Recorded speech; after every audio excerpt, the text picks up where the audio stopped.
আজকে ভাত বিরান করছিলাম, ফ্রেশ বাখরের পাতা নাই, ফ্রোজেন বাখরের পাতা, কিন্তু মনের শান্তির লাগি ফ্রোজেন বাখরের পাতা দেওয়াও লাগে। ফ্রেশ উইক একবার আনি আমি।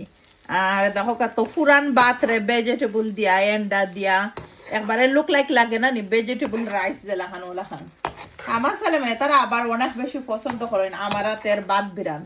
আমি তারারে কত জাতের ভাত বিরান খাওয়াই, অনেক হইবা ইচ্ছা খিলাখান।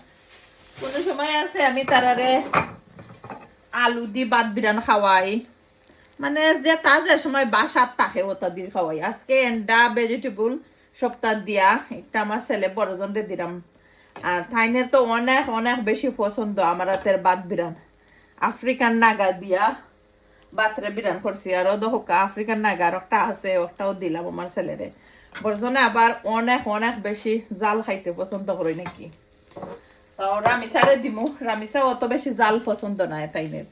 রামিসা বেশি খাইতেও পছন্দ নাই, রামিসারে তুরা হইলে দিলাম 2 স্পুন, না বেশি একে তাই খাইতে পছন্দ নাই। আর রামিসারে একটা কাঁচামরিচ দিলাম, অনেক হইবা ফুরিরে অত তুরা ভাত ভাত একবারে পছন্দ নাই রামিসার, কিছু করবার নাই, তবে তুরা খাইলে ঠিক আছে। আর একটা আমি আমার লাগি লইরাম। আর আমি সবসময়ও ভাত বিরান আমার অনেক অনেক পছন্দ, কেননা ভাত ইলা বিরান করলে আমার অনেক মজা লাগে। আর দেখো বাকি লেফট রয়েছে আমার ছোট ছেলে মেয়ে, তারা ফ্রি নাই, তারা দিমু এক টেবিল পরে আর কি।